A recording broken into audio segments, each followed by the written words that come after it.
QDR es una firma internacional, imparciales e independientes, experta en detección de brechas claims, gestión de controversias en contratos y cuantificación de daños, costos plazo y o desviaciones al alcance a claims y peritajes en arbitrajes de construcción, con homologación de buenas prácticas que basa su forma de hacer negocios en Seniority. Trabajamos para estar en la punta de la excelencia de nuestro trabajo, proporcionar consultoría de excelencia a clientes con casos que requieran contundente respaldo técnico en el dimensionamiento de los daños, costos, plazo y o desviaciones al alcance en claims y peritajes para arbitrajes de construcción, para que el mercado nos siga reconociendo como una buena y necesaria competencia latinoamericana Civil Law frente a firmas globales basadas en la Common Law. www.qdrclaims.com. Yo les decía previamente que suponemos que esta no la vimos, que vamos a hablar del contexto, vamos a dejar algunas cosas muy bien establecidas, vamos a intentar explicar cuándo se generan los claims y lo más importante, cuál es la expectativa del mandante y el contratista. Y yo les decía que vamos a utilizar un lenguaje internacional respecto a mandante. Hay algunos que le llaman owner. ¿Me están escuchando? Sí, sí.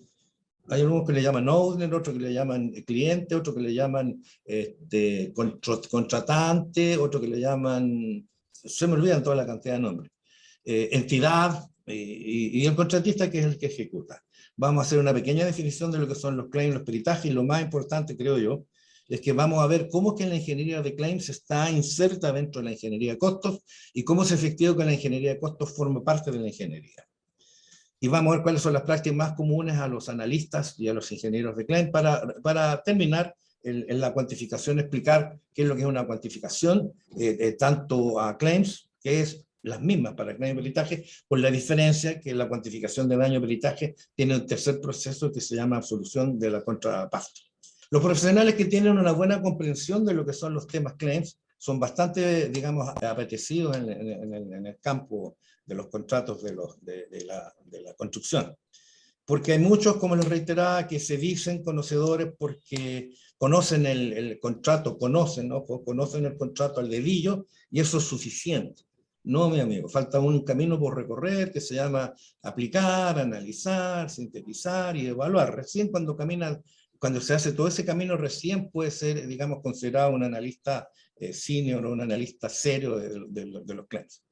Pueden prevenir aumentos de costo y plazo, obviamente, son los únicos aspectos de daños que existen dentro de un contrato de construcción, con efectos sobre el presupuesto, el atraso, los beneficios del proyecto, en fin, etc. Hago inmediatamente una aclaración: no es lo mismo proyecto que contrato. Más adelante voy a dar el porqué. Mucha gente confunde, y la gente que estamos dentro de la ingeniería de costos no debemos confundirlo. Proyecto es un emprendimiento. Contrato es un acuerdo entre las partes. Un proyecto no tiene claims. El que tiene claims es el contrato. Había dicho entonces que para que el claim pueda ser exitoso se necesita estar preparado de una manera profesional, y eso nosotros lo llamamos ingeniería de claim. Y claim no es un commodity, ojo, nos enseña en la academia, ni existe un recetario de cómo resolverlo. Estas cosas que nosotros hacemos están orientadas precisamente a gente que tiene interés, pueda, digamos, agregar un granito de arena más dentro de su conocimiento. Voy a hacer un paréntesis en este instante para que nos vamos entendiendo de mejor forma.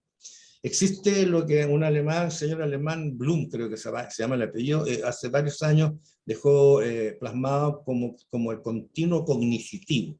¿Cómo es efectivo que cuando yo comienzo a caminar, digamos, en el conocimiento, lo primero que hago es conocer, leer cualquier cosa, digamos, un libro, la milla medida, una cirugía al corazón abierto, lo que sea. Después que yo digamos, conocido del tema, conocer, recién puedo tener la alternativa si lo comprendí o no lo comprendí, o sea, conocer, comprender, en el segundo punto. Y lamentablemente para toda la comunidad mundial, casi toda la gente se queda con el comprender. Yo leí, comprendí y soy un experto Estoy leyendo de milla medida y comprendí la milla medida, soy un experto en milla medida. Ojo, leí un contrato y comprendí el contrato, soy un experto en análisis de contrato. No, querido mío, no es así. Después que yo comprendí en lo que estoy conociendo, recién puedo empezar a aplicarlo. Y al aplicar mi conocimiento, puedo errar o puedo acertar. Pasa tiempo, 1 año, 2, 3 años, 5 años, varias veces lo mismo. Erré muchas oportunidades y digamos, acerté en otras oportunidades. Después que transcurrió una cantidad de tiempo, entonces puedo analizar por qué acerté y por qué erré. Entonces tenemos conocer, comprender, aplicar. Ahora recién puedo hacer un análisis. Y después que hago un análisis, no me voy a ir a escribirlo en 500 páginas, sino que la tengo que escribir en una sola página. Tengo que tener la capacidad de poder resumir, sintetizar, síntesis. Y finalmente, cuando tengo todas estas 5 habilidades, puedo emitir un juicio. ¿Me explico lo que estoy diciendo? Ojo con aquellos que se dicen expertos en la materia porque buscaron Google y comprendieron un tema como es una cirugía a cuerpo abierto al corazón. Lo leí, lo comprendí y me transformo en un experto cirujano. No, no es así. Leí de la milla medida, entendí la medida, soy un experto en milla medida. Leí y comprendí respecto a lo que es qué sé yo, un contemporáneo en periodo de análisis, entonces soy un experto en medir desviaciones en los cronogramas. No, no es así. Espero que eso les haya quedado, digamos, claro, o yo haya podido tener la capacidad de explicárselo de buena manera. Se llama continuo cognitivo, anótenlo. Es un tip que le doy, continuo cognitivo.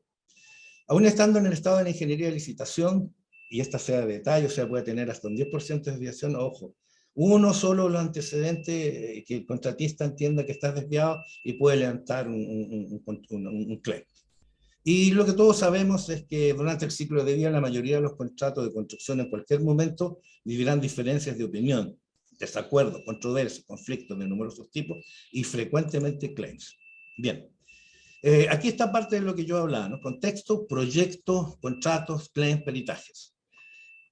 Durante el ciclo de vida del contrato, el proyecto, independientemente de su tamaño, tiempo y ocasión, el proyecto en cualquier momento vivirá y se producirán diferencias de opinión. Ahora bien, en un contrato, cronológicamente, el camino que se sigue para una desviación es, antes de la firma del contrato, no lo vamos a analizar. Después que firmé el contrato, está el mandante, o el contratista, o el mandante, me da lo mismo. O sea, hay dos actores, el mandante y el contratista. A la primera desviación que se produce después de la firma del contrato, existe lo que se llama la posibilidad de una solicitud de orden de cambio. Cuando esta solicitud de orden de cambio es denegada, se genera la solicitud de compensación. Reitero, estoy hablando en términos internacionales y, y cada uno tiene que hacerlo carne en su propio país. Solicitud de compensación no aprobadas se transforma en claims. Entonces, las controversias, a ver, de otra manera, entre este punto, que es la firma del contrato, y este punto hasta antes de arbitraje, se llaman en nivel mundial disputes, claims and dispute resolution, dispute. Aquí se producen las disputas, en todo este ámbito se producen las disputas. Cuando las disputas o digamos diferencias están integradas o se producen dentro de la ejecución del contrato y en el ámbito de los administradores del contrato, que en algunas partes de Latinoamérica le llaman gerente de proyecto, un administrador del contrato, más adelante voy a explicar. Existen mecanismos, según el PMI, mecanismos técnicas, herramientas, metodología, ¿ok? Técnica, herramientas, metodología. Existen mecanismos que son los mismos tanto para el mandante, suponiendo que el mandante está aquí, como para el contratista que son acá. Siendo los mismos mecanismos, no se aplican en la mayoría de las veces. Yo tengo una opinión, pero no la voy a compartir en este minuto aún. Cuando no fuimos capaces, los administradores de contrato, o los ingenieros administradores de contrato, de poder resolver esta controversia, porque así se llama la discusión en este punto, pasamos esa misma controversia, esa misma orden de cambio, pasa a ser ahora una resolución de conflicto. Pero el gran problema que pasa es que partió aquí chiquititas, 2 paginitas muy pequeñas, en las cuales el contratista establece cuál es la cláusula del contrato y cuánto es el monto que él considera que corresponde realizar por ese trabajo que según el contratista está fuera del ámbito de su alcance. Y este otro señor dice, no, si está dentro del ámbito del alcance y no nos ponemos de acuerdo, y ahora lamentablemente, como no nos pusimos de acuerdo, esto ya entran a agregar los abogados, y entrando los abogados y la cosa se complica, para bien o para mal se complica. Ya los costos son distintos, en fin, la metodología en que se aborda la solución de los problemas son distintos, pero increíblemente todos los mecanismos que existen para resolver este conflicto, porque esta controversia cuando escapó del ámbito de los administradores de contratos se pasa a llamar conflicto, es la misma desviación que cuando está dentro del ámbito de del contrato se llama controversia y después se pasa a llamar conflicto porque el kit de resolución de conflicto es distinto al que está acá. Y aquí el más importante es la negociación y después los mecanismos alternativos de resolución de controversia. ¿Okay? Y cuando ya no fuimos capaces de ponernos de acuerdo acá, incluidos los abogados, los owners, como quieran llamarle ustedes, entonces se presenta un arbitraje. Ahora bien. Antonio, un segundo, Antonio. Si puedes compartir, por favor, también tus PPT. ¿Cómo? Si puedes compartir las imágenes de diapositivas. No estás compartiendo las diapositivas, si las puedes compartir, por favor. Ya.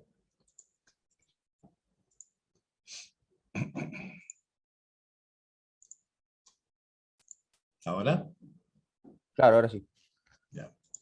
Hablé y hablé nomás, pero bueno, ok. Se entendió, se entendió. Espero que se haya entendido. Yo decía que el kit de mecanismo que existe para resolver la desviación, que se llama dispute, que en el caso del idioma castellano le llamamos controversia porque está dentro del ámbito de resolución de los administradores del contrato, que en algunas partes se llaman gerentes de proyecto, no fuimos capaces de hacerlo, y esta chiquita orden de cambio ya se está transformando en un claim, una solicitud de compensación primero y después un claim. Y la cosa se complica porque si no somos capaces de llegar aquí a una solución, pasamos directamente al arbitraje. Y en el arbitraje ya se complica, más tiempo, más costo, etcétera, y ahí nos fuimos a un par de años que se demora un arbitraje en una solución. A mí me parece que es importante hacer una pequeña, detenerse un segundito acá. Esto es el procedimiento general, privado, público, no lo creo. En el aspecto público, el que más conozco es el aspecto público acá en Perú. Hace 6 años que estoy radicado acá en Perú. No sé cómo se hace en Chile, siendo que soy chileno. No me importa ni me interesa tampoco. Cuando se trata de entidades gubernamentales, cuando se trata de demandantes del Estado, cuando se produce esta primera desviación, se van inmediatamente al arbitraje. Y se pierden esta gran posibilidad de resolver los problemas y se pierde mucho tiempo y mucho dinero. ¿Por qué acontece esto acá? Hay distintas causas por las cuales se produce. Pero no es el momento de decirlo. Lo importante es que en algunos países, sí, y la parte privada, en cualquier país que yo conozco, hacen este procedimiento. Una orden de cambio, una solicitud de compensación, un claim, y finalmente, si no hay digamos, acuerdo, un peritaje. En otros países como Perú hay una desviación con una orden de cambio, ni siquiera una solicitud de compensación, ni siquiera un claim, y esto ¡boom!, se va directamente a una demanda en los tribunales arbitrales. Ok, vamos a adelantarnos un poco, digamos, para no consumirles tanto tiempo. Y vamos a hablar de cómo están clasificados los peritajes, ¿eh? Cómo se clasifican los peritajes en la construcción, ojo. Existen los arbitrajes de inversiones, esto lo han dicho los abogados, y existen arbitrajes comerciales en todas partes del mundo. Occidental podría decir, desconozco lo que pasa en Rusia, en India, en China, no sé cómo será ya, no lo tengo idea, pero hablemos de Latinoamérica. Existen los arbitrajes de inversiones donde existen convenios multilaterales, donde no hay contrato y donde las diferencias están en los convenios multilaterales. Y toda aquella desviación o dispute o controversia o claim, como quieran llamarlo, con un contrato como base se llaman arbitrajes comerciales. En el ámbito de la construcción, cualquiera que sea el tipo de arbitraje de inversiones o comerciales, los peritajes se clasifican esto lo recogí de muchos abogados, lo he puesto en 10 o en 12, digamos, ponencias a nivel latinoamericano, se ha ido refinando y en este minuto esto es lo que está pendiente, o sea, esto es lo que está presente y está actualizado y no hay ningún pendiente que diga, no, no es así. Así que debo suponer que después de 2 años que estamos logrando sobre esto, elaborando sobre esto, esto es lo que acontece a nivel sudamericano. En el ámbito de la construcción, no se olviden, solamente estoy hablando del ámbito de la construcción. Existen peritajes de ingeniería, peritajes de economía, peritajes de cuantificación y peritajes jurídicos. Antes esto se hablaba de peritajes técnicos y peritajes, o sea, peritajes legales y técnicos. Yo digo, lo legal también es técnico, por lo tanto esa clasificación no es la más adecuada, no es la más correcta. Y dentro de los peritos ingenieros, no se olviden nunca que en construcción hay solo 5, digamos, cualquier desviación, cualquier problema que se produzca dentro de un contrato de construcción. Pueden ser referidos a obras civiles, a obras mecánicas, a obras hidráulicas, a obras eléctricas, obras de instrumentación y control. Yo invito a cualquiera de los que están presentes que me digan si es que existe algún otro tipo de clasificación en ingeniería respecto a la construcción. Cualquier cosa, el montaje de un chancador, la fabricación de un submarino, la construcción de edificios, tiene solo 5. Obras civiles, mecánica, hidráulica, eléctrica, instrumentación, control. Claramente, un perito ingeniero debe ser local, ¿no es cierto? No es lo mismo ser un perito ingeniero acá en México, en Argentina, en China, en Perú, porque las leyes, o digamos las normas de ingeniería son distintas. Las normas telúricas en Chile, todos sabemos que son igual que las de Japón, enormemente altas porque es un país muy sísmico. Por lo tanto, no puede venir un perito, por decir, boliviano o mexicano, a hacer una pericia de obras civiles a Chile. No puede. Tiene que ser local. En las pericias económicas, peritajes económicos, están el peritaje económico, el financiero y el contable, y aquí hay una especie de mix, ¿no es cierto? Pueden ser locales, porque finalmente las normas contables son aplicables, las empresas internacionales tienen un contable local, pero normalmente estos son también de orden internacional y pueden ejercer en cualquier país. En términos de la cuantificación de daños y cuantificación de desviación en alcance, cualquier ingeniero que sea, digamos, ingeniero claims o analista de claims reconocido, puede hacer cuantificación de daño en cualquier parte de Latinoamérica o de civil law, incluso de la common law, se habla bien inglés y domina toda la common law, ¿verdad? Pero hay una pequeña diferencia en la cuantificación de desviación en alcance. Las cuantificaciones de desviación en alcance en algunas oportunidades requiere una persona, un ingeniero local. Y los peritajes jurídicos, en mi opinión, yo lo he compartido con algunos abogados, todos deben ser locales. Bueno, obviamente un abogado peruano, no puede ir a hacer un peritaje jurídico a México. Mis colegas mexicanos son muy dados a su país, no, tiene que ser mexicano, si no, no entra. Eso es, ¿eh? Entonces, ¿cuál es lo importante de esto? Que existen arbitrajes de inversión y comerciales y que se dividen en estos 4 aspectos técnicos: jurídico, cuantificación, economía e ingeniería. Ahora bien, es importante establecer que los claims son parte del proceso y hay que gestionarlos. No voy a tener claims, los G2G, los NET 45, X72, no importa, estoy inventando el nombre. No, nosotros hicimos un contrato tal que no vamos a tener, como me lo dijo el gerente una vez de un gran proyecto acá en Lima. No van a haber claims, sí, van a haber claims, y lo hubo. Incluyen, en la mayoría, los claims incluyen 6 o 7 aspectos que son casi repetitivos, de 19 aspectos que existen. Atrasos, aceleración, trastornos, o disruption, que le llaman algunos, pérdida de productividad, cambio en el alcance, cambios constructivos, hay una pequeña diferencia, documentos del contrato defectuoso y deficiente, al final son 19, ¿ok? Pero estos son los más repetitivos. Y ojo, que no hay un contrato que sea igual a otro, no hay un claim que sea igual a otro, no hay un peritaje que sea igual a otro, no hay una demanda que sea igual a otro. Todos son distintos y se basan en estos 19. Pueden ser muy similares, pero todos se basan en estos 19 puntos, digamos, de los cuales estos son los más importantes. Ahora bien, un claim, cuando se trata de buscar la mirada del mandante, se llama riesgo, y cuando se trata del contratista, buscar una oportunidad, se llama oportunidad de levantarle un claim al contratista. Todos los procesos claim hasta el umbral previo al arbitraje, el juicio, son los mismos. Ojo con esto.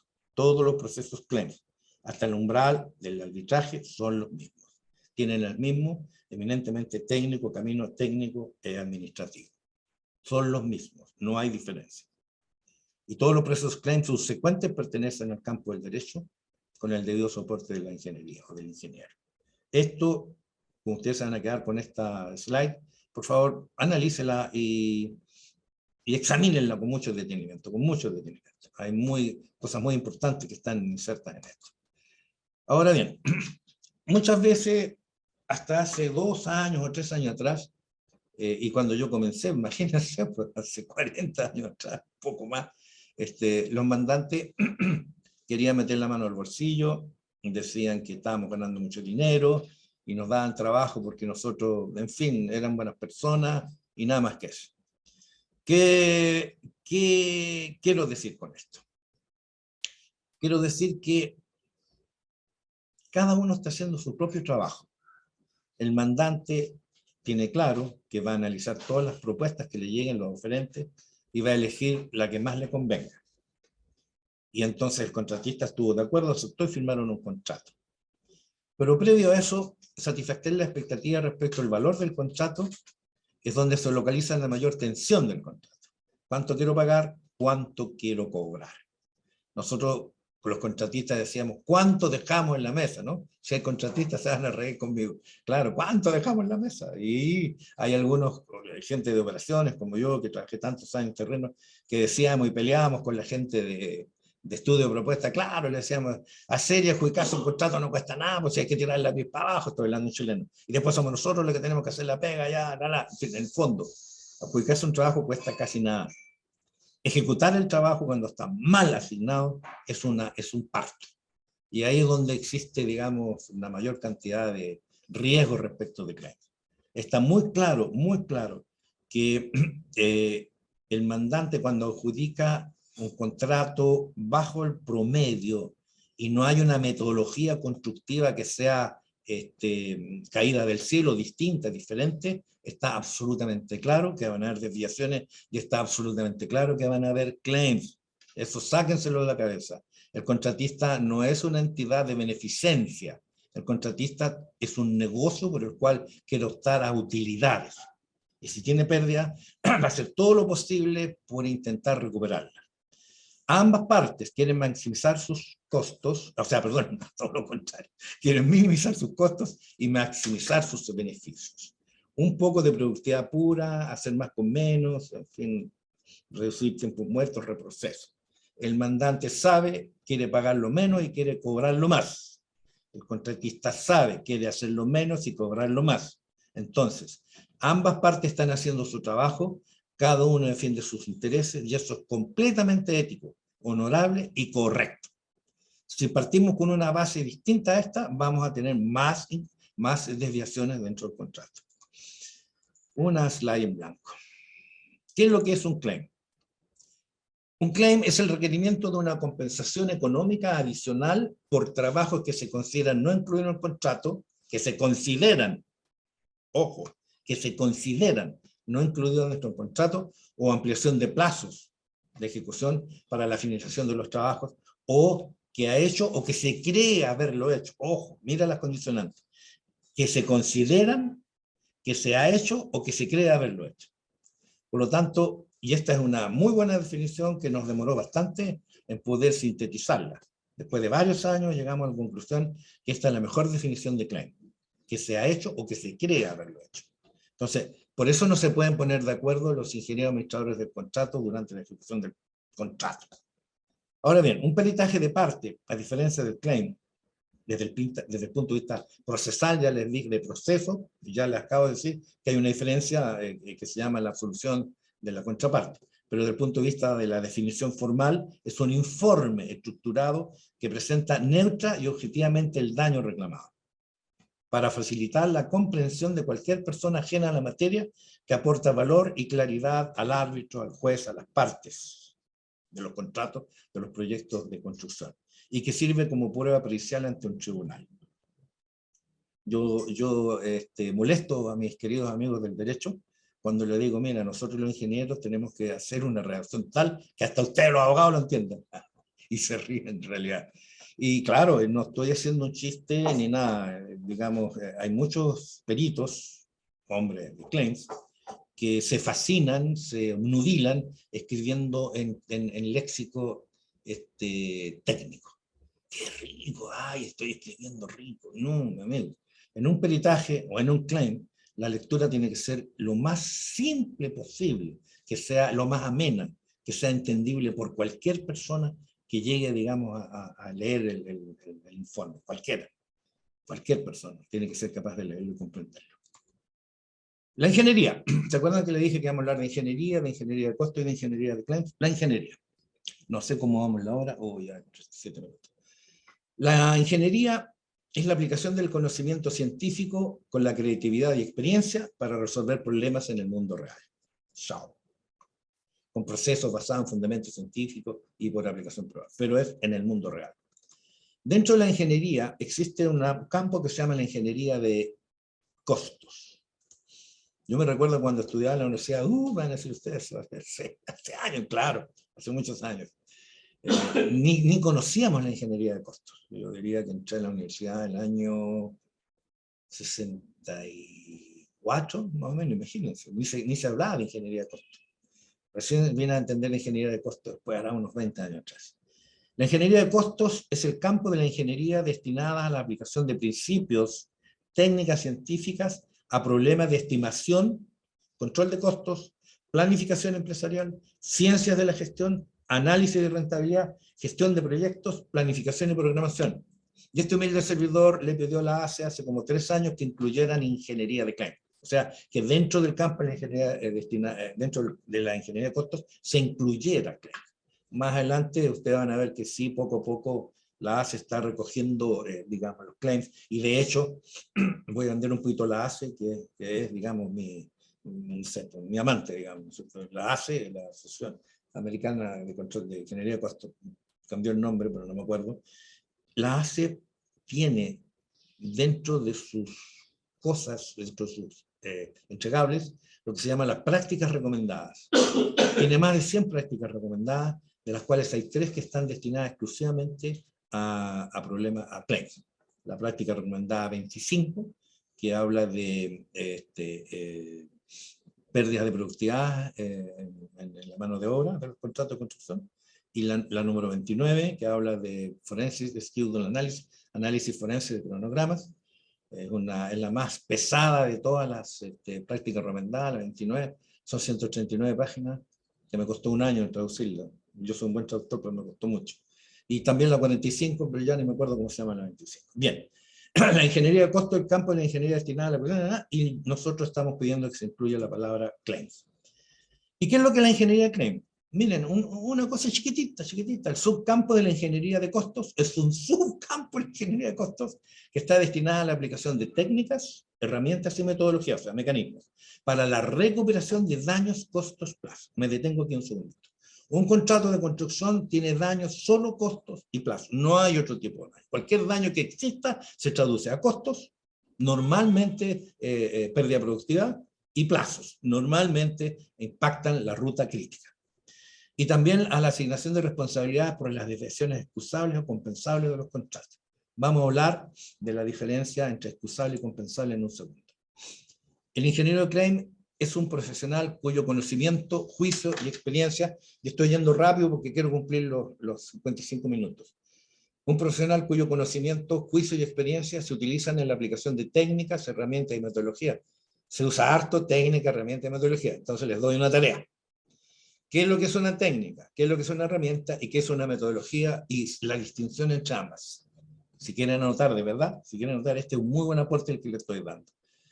Busquen, analicen, examinen. No se vayan solo al Google y en 2 minutos. No. Tómense una semana, tómense un mes. Técnica, herramienta y metodología, y vean cuáles son las diferencias. Apliquen, equivóquense, tengan la oportunidad de emitir un juicio.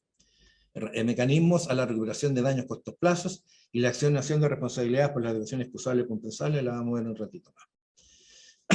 El ingeniero de claim tiene habilidades para determinar la relación causal entre el derecho y el daño, observando de manera imparcial las dificultades en su ejecución, valorar y dimensionar suficientemente los daños, costos, plazos. ¿Cuáles son, digamos, la causal del derecho?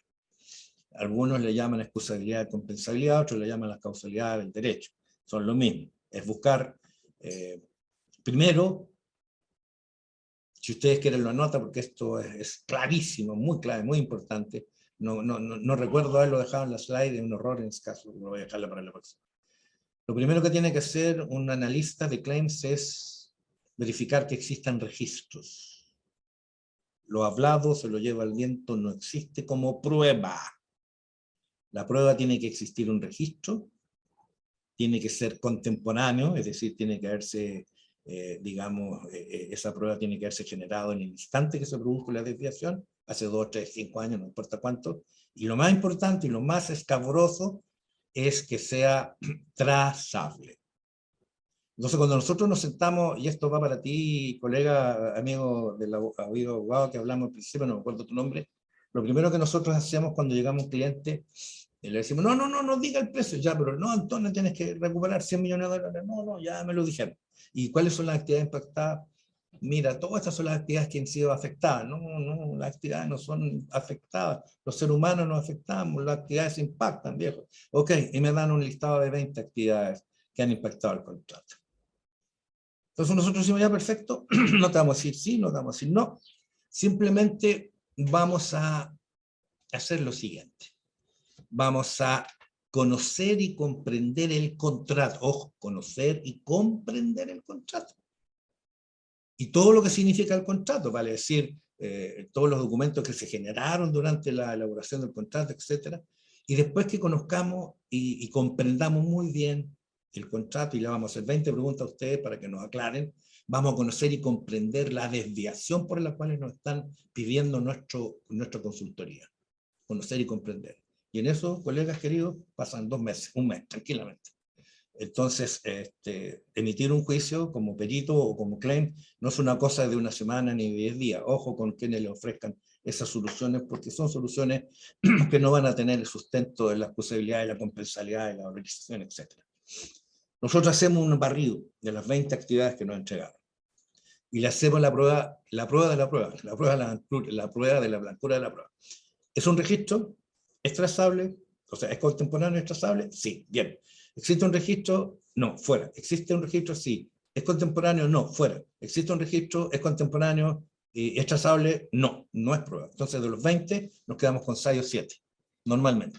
Y entonces, la cantidad de millones que estaban, digamos, pretendiendo conseguir, se van a ir, digamos, hacia la baja. Y nosotros somos malos como peritos, bueno, no, si lo que nosotros queremos es ganar en el juicio, ganar en el tribunal, queremos hacer convicción al tribunal y tenemos que ir a hacerlo con cosas que son determinantemente trazables.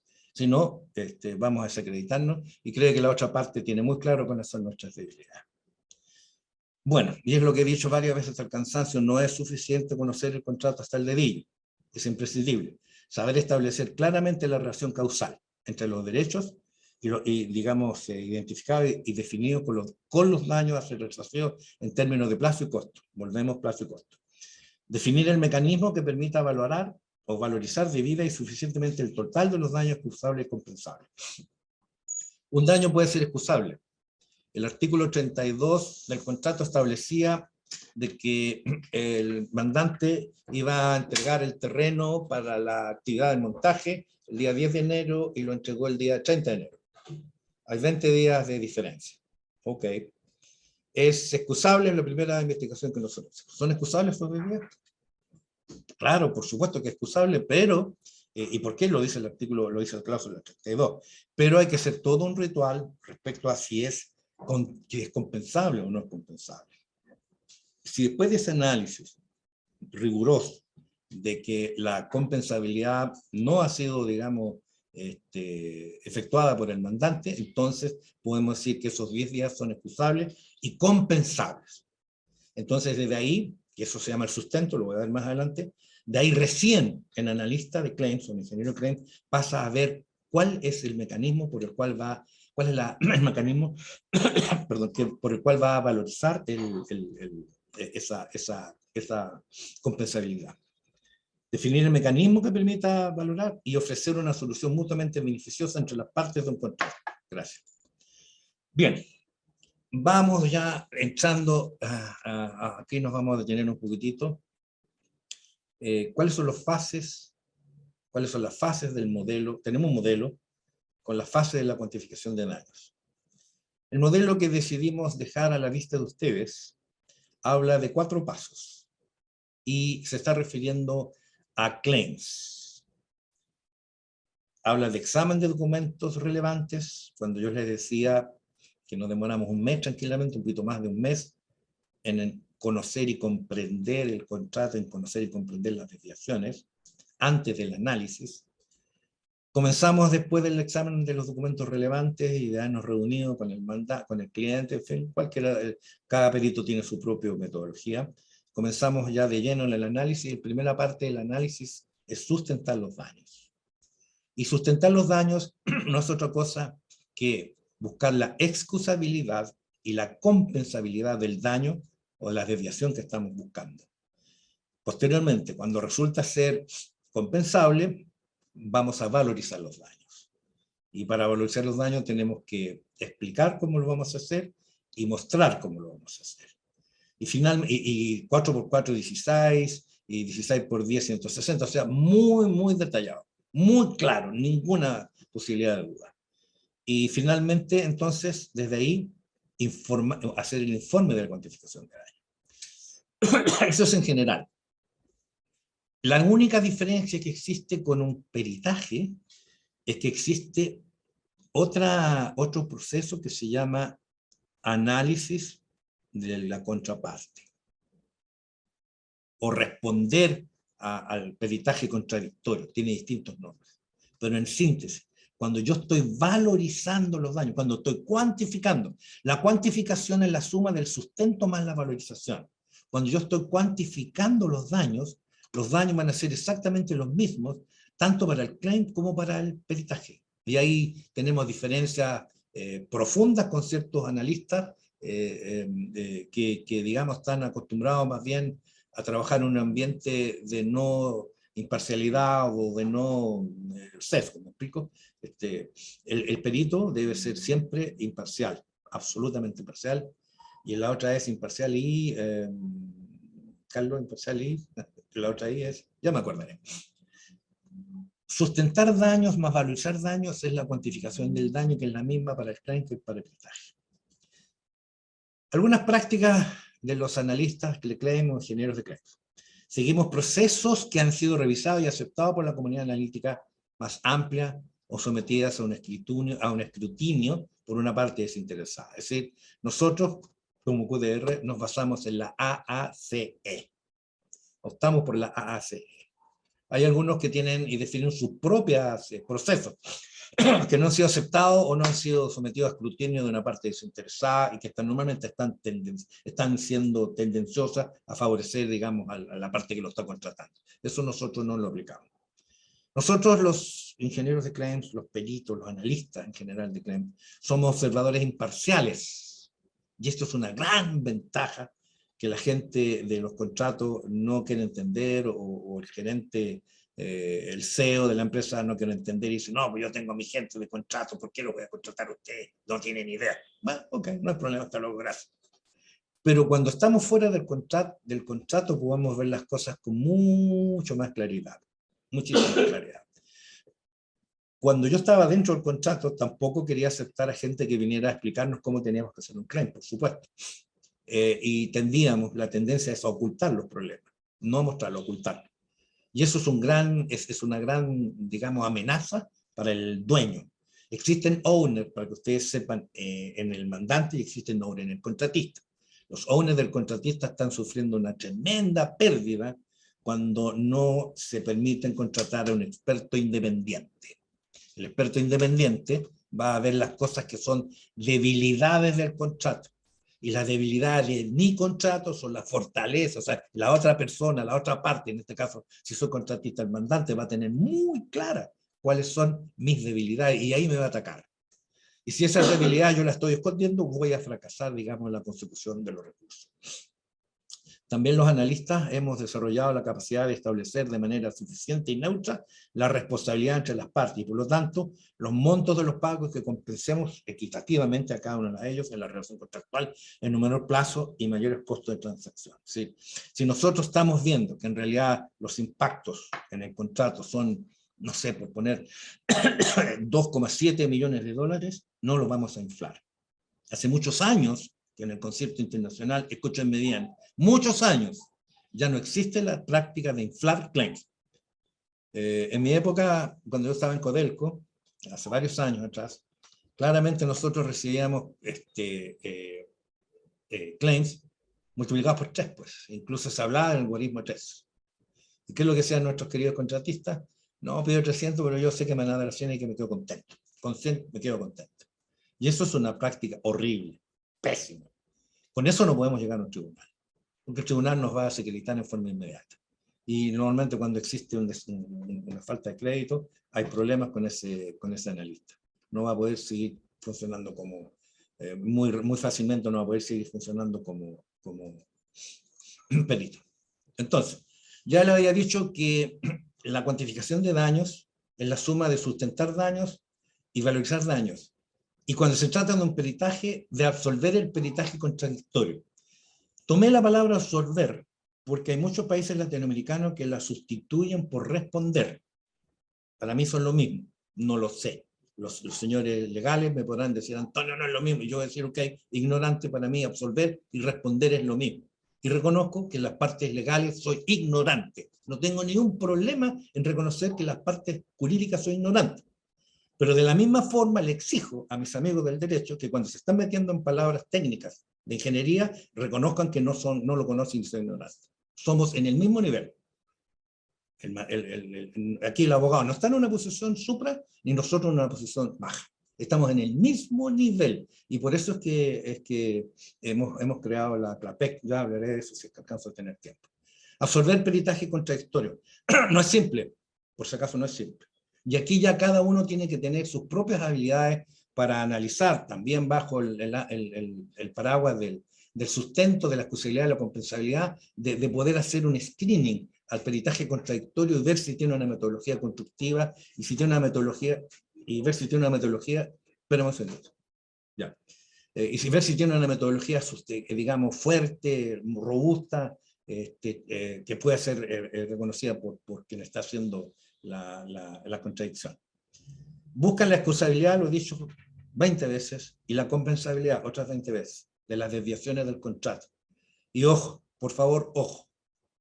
Independientemente del tipo, modelo o modalidad, lo repito, independientemente del tipo de contrato, del modelo de contrato o modalidad de contrato, a un analista de claim no importa un rábano si es un contrato suma alzada, si es un contrato, bueno, eso sí importa, si es un contrato G2G, si es un contrato NEC, si es un contrato requete contra NEC, no importa el tipo de contrato, importa el contrato. El contrato es la Biblia para el analista de contrato. Y no importa que se trate de construir un submarino, se trate de construir, no sé, un edificio, una planta de Chancao, trabajemos 8 años en planta de Chancao, no importa.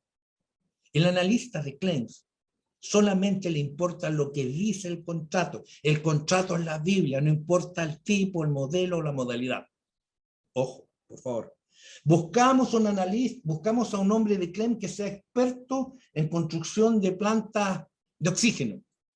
Sí, perdón, ¿por qué tengo que ser experto? Si el contrato es el que tengo que ir a analizar. Tú quieres ver el proceso, búscate a un especialista en proceso. Quieres ver por qué las vigas, tú crees que están, digamos, el motor está funcionando pocas revoluciones por minuto, búscate a un perito técnico o ingeniero. Pero para cuantificar daños, puede ser cualquiera que pueda dominar las técnicas al respecto. Entonces, independientemente del tipo de contrato que dio lugar a la responsabilidad reclamable, la causalidad y las técnicas, herramientas y metodologías, de nuevo, técnicas, herramientas y metodologías, a utilizar para la presentación racional y la fijación razonable de estos daños y revisar la coherencia metodológica para responder al peritaje contradictorio. Ojo, coherencia metodológica, por eso le hablé, vean lo que es una metodología y lo que es una coherencia metodológica. Le estoy dando tips que son súper importantes. Si no hay coherencia metodológica en el perito contradictorio, uno lo deja por escrito y ya, en un lenguaje que no sea soez. Ese perito no tiene idea, su señoría no tiene idea. No, No es así el tema. Hay otro vocabulario, otro léxico, y ustedes se van a sorprender, pero yo conozco empresas de peritaje o consultoras de peritaje de nivel mundial que tienen un léxico soez que no se los puedo explicar. Bueno, sin garabato, pero descalificador absoluto. Se podrían llegar a caer de la mesa o de la silla donde están. Pero bueno, alguien tiene que ponerle un equilibrio y creo que nosotros estamos aportando en eso.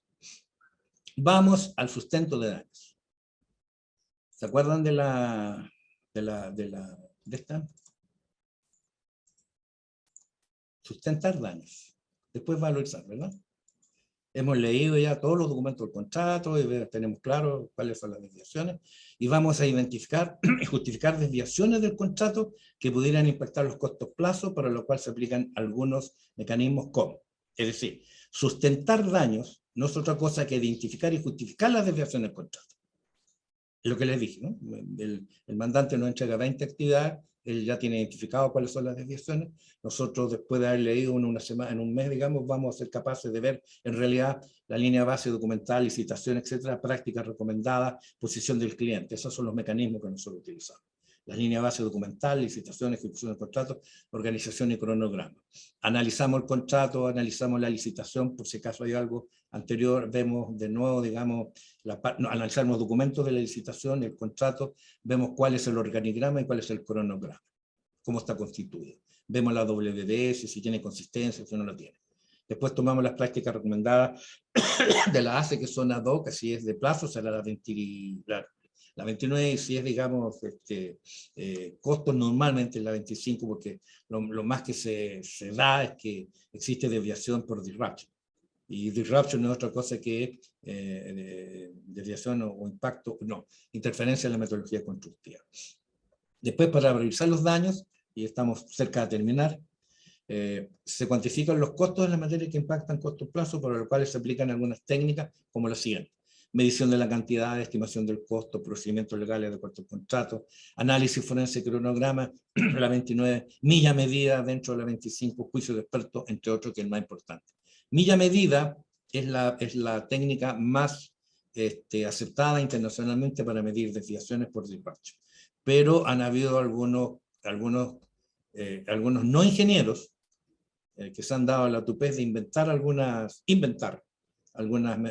digamos, metodologías que le llaman milla medida sin ser la milla medida y sin reconocer mundialmente. Por ejemplo, cuando yo estoy en una actividad cualquiera, y me voy a atrasar un minuto en esto, que es importante, la milla medida dice que yo tengo que analizar, en el análisis que esté efectuando, tengo que siempre dejar un 10% fuera, el inicial, porque la curva de aprendizaje tergiversa, digamos, el rendimiento que pueda tener el contratista en el desarrollo de esa actividad, y recomienda que también deje fuera el 10% final, porque todos los que estamos en contrato y hemos estado en el terreno y en el sitio, en el campo, como queramos llamarle, durante tantos años, sabemos que el viejo, que le decimos al trabajador, los viejos, cuando ven que ya se viene la pega, se le van a cortar la pega, viejo, te van a cortar. Estoy hablando de nuevo el léxico, digamos, de la gente de terreno. Cuando eso acontece, los viejos la gente empieza a disminuir su rendimiento.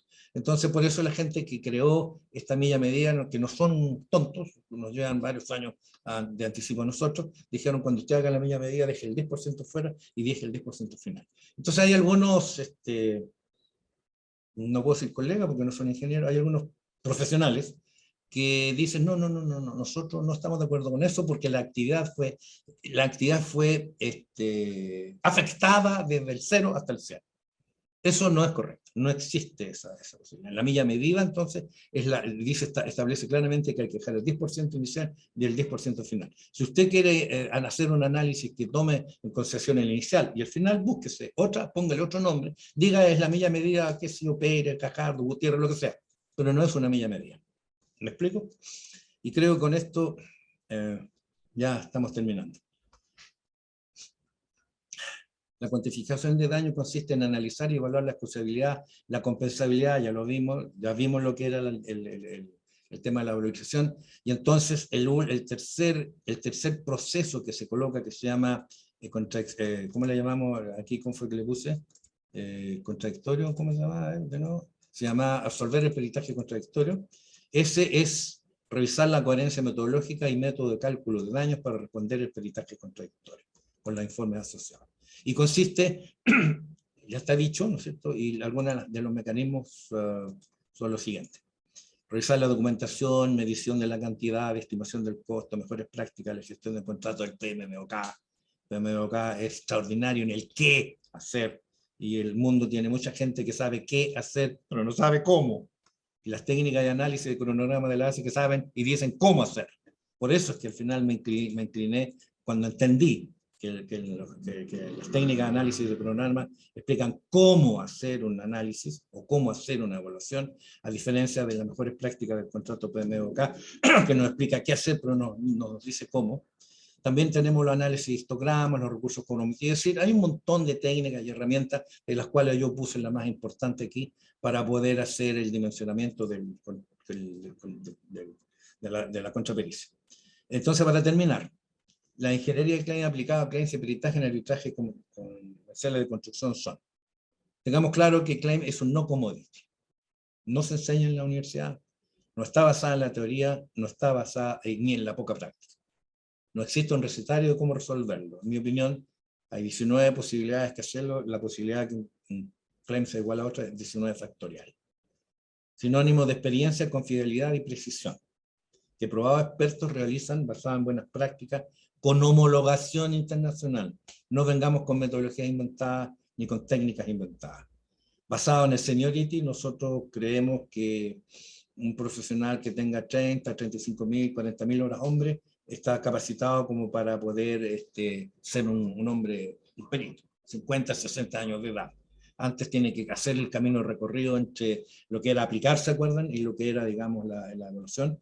Aplicar, analizar, sintetizar y evaluar. Ahí pasan 10, 20 años con toda tranquilidad. Y QDR es una empresa extraña porque QDR contrata losers. Ríanse, losers. Nos interesa gente que haya cometido errores, porque con nosotros no lo vamos a poder cometer. ¿Me explico? Y aquí no hay que cometer errores. Y por su condición de único y repetible, ya le decía más o menos la probabilidad, que hablé con un estadístico, una vez me explicaba, que era P de 19 factorial. Tenemos que vivir como 5 encarnaciones para que un claim sea igual a otro. Y por su condición de único y repetible se modelan y metodologizan cada vez. Ojo, esto que parece tan suavecito, no es tan suavecito, es una cosa densa, una cosa de peso específico. Cada claim, cada peritaje debe ser modelado y metodologizado cada vez, una por una. ¿Serán parecidos? Sí, no todos son iguales. Y bueno, con esto ya termino. Hablé de proyecto contrato, hablé de administrador de contratos, gerente de proyecto, hablé de impacto afectación. La palabra no es pericia, queridos míos. Pericia es la habilidad que tiene el ser humano. La palabra correcta cuando me estoy refiriendo a un informe pericial es peritaje. Peritaje, no pericia. Voy a hacer una pericia, no, voy a hacer un peritaje y lo voy a lo voy a entregar como un informe pericial. Controversia y conflicto también, ya, atraso, retraso, demora. Un segundito. Mucha gente entiende que la traducción de delay, porque en inglés se llama delay y recoge atraso, retraso, demora, entiende que es lo mismo, y se entiende y punto. No, no es lo mismo, no es lo mismo. Tenemos que ser estrictos en eso, nosotros ingenieros. Un atraso, un retraso y una demora tienen que ver con las desviaciones que se producen al inicio de la actividad, al fin de la actividad o entre la actividad. Cuando la desviación se produce en el inicio de la actividad, en vez de haber iniciado el 10 de enero, partió el 20 de enero, esa actividad se retrasó 10 días. Cuando la actividad, debiendo haber terminado el 20 de octubre y terminó el 30 de octubre, esa actividad se atrasó 10 días. El avión salió retrasado media hora y el avión llegó atrasado 15 minutos. ¿Me explico? Las desviaciones que se producen entre medio normalmente se llaman demora. Por ejemplo, demoran las respuestas a los RFI, Request for Information, por ejemplo. ¿Me explico? No es lo mismo retraso que se produce al inicio, no es lo mismo retraso que se produce al final, y no es lo mismo demora. Por eso nosotros normalmente hablamos de que la traducción de delay es atraso, porque más del 90% de las actividades, o el 80% de las actividades de un contrato se atrasa. Ya hablé del conocimiento, experiencia, y ahora estamos, digamos, hablando de ingenieros abogados. Acabo de emitir un artículo que es bastante denso, que se llama Frontera entre los ingenieros y los abogados, frontera integrada. Hablamos que los ingenieros son los responsables de la administración del contrato, Según los abogados, nosotros somos prisioneros de nuestra rigidez, somos muy cartesianos, porque es verdad, tengo problemas. Los abogados son responsables de evaluar y decidir las obligaciones jurídicas de los contratos, no ejecutan contratos, son prisioneros de su ambigüedad y muy flexibles, y han habido varios amigos del derecho que lo han reconocido. Les gusta trabajar sobre la flexibilidad, son flexibles en todo y se meten en cualquier parte del contrato, lo que nosotros no estamos de acuerdo, para nada. Estamos fijando una frontera. La próxima semana los invito a ver, digamos, a inscribirse a ver la tertulia número 19, búsquenla, va a ser muy interesante. Imprescindible entonces que exista una integración multidisciplinaria de convergencia entre el pensamiento e investigación continua de los temas ingenieros y abogados. Bien, no sé cuánto me atrasé, Daniel, pero te pido que me disculpe. Pero sí me atrasé. No sé si han tenido la paciencia de escucharme hasta el final. Sí, veo que sí. Uf, ya está. Les agradezco la gentileza que han tenido de escucharme. Normalmente una masterclass es biunívoca, o sea, es unívoca, ¿no? O sea, de aquí para allá. Pero permítanme la posibilidad de ofrecer el micrófono, y si quieren ustedes quedarse un par de minutos más, permítanme, si es que alguien tiene dudas, plantearlas. Yo con mucho gusto, si soy capaz de respondérselas, se lo responderé. Mi nombre es Rubén Gómez Sánchez, quiero tomar la palabra. Oh, ¿cómo está, mi querido? ¿Qué tal? Levante la manito y ponga el micrófono y póngale nomás. Ok, sí, querido precisar, Rubén. digamos, comentarios No te sobre escuchamos, Rubén. un momento. Ahora sí. Ahora sí, ya, correcto. Decía, digamos, de que quería comentar los aspectos precisos de los términos usados y la parte de trazabilidad, la parte de, digamos, evidencia objetiva, que es sumamente importante, ¿no? Porque sin eso no podemos avanzar en un tratamiento de ingeniería de claims.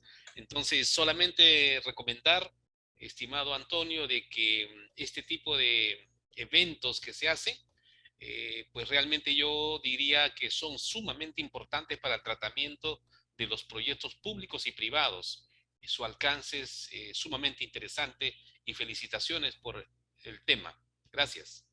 O sea, Rubén se está refiriendo a que también yo le pedí una opinión a él a otro documento que estamos realizando que se llama, escuchen bien, se llama administrar, gerenciar, gestionar y dirigir. Le pido su opinión y ese es un documento que estamos haciendo con Carlos Parra.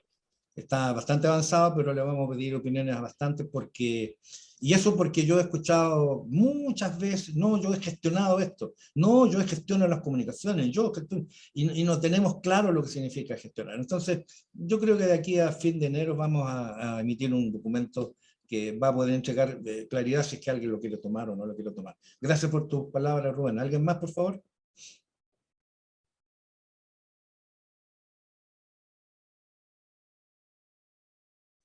Nadie más. Oscar, José, Báez,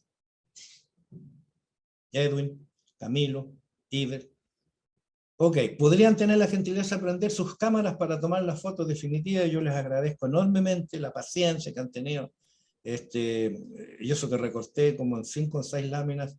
Es tan grande la cantidad de cosas que uno tiene para decir que se encuentra poco. Ahí están apareciendo. Luis, muchas gracias por tu tiempo, Ítalo. Alberto, muchas gracias. Edwin, ya nos he encontrado con Edwin varias veces. Kevin, por favor. Camila, por favor, prendan su cámara para que crean que por lo menos hubieron más de 10 presentes. Kevin Alarcón, Ana Olivera, Oscar Sile. Si pueden prender las cámaras, se los voy a agradecer. José Báez, José de la Casa. Bueno, reitero, muchas gracias por la atención. ¿Quién va a tomar la foto? Ahí está Ahí Iber. A ver si prenden todas sus cámaras, por favor, para la foto. José, Oscar, Irving. Ahí sí. Hola, José, ¿cómo está República Dominicana? ¿Calorcito? ¿Ah? Aquí el año empezó muy bueno, el clima está excelente. Miren acá. Qué bueno. ¿Qué llamas tú el clima excelente? ¿30 grados o 25 grados? Qué envidia, qué envidia. Está lindo, gracias por compartir. ¿Cómo envidio a José Báez? Bueno, Kevin Esta es la mejor época del clima. Ana María, Oscar Siles, Irving Siche, Edgar Mucho. Bueno, somos los que somos. ¿Quién va a tener la gentileza de tomar la foto del equipo? Ahorita toma la foto, por favor, a la cuenta de 3. 1, 2, 3. Sonrían. A ver, vamos a tomar una segunda foto, por favor. ¿Ya? Ya. A ver, a la cuenta de 1, 2 y 3. Sonrían. Ya tenemos las dos fotos. Ok. Estoy haciendo el esfuerzo. Sí. Oye, ¿cómo se llamaba el amigo del derecho que estábamos conversando al inicio? Me gustaría tener 2 palabras con él, no me acuerdo cómo se llama. No, ya no está ya. Ya no está ya. Sí, claro. Bueno, de nuevo les agradezco un montón, digamos, la paciencia que han tenido. Es bueno. Esto también anima porque por lo menos hubimos 20 personas, y son 20 personas que están interesadas, por lo tanto van a hacer eco de lo que estamos hablando. Un abrazo para todos. Muchas Excelente. gracias. Chao. Listo. Muchas gracias. Cuídense. Un abrazo, saludos a todos por allá.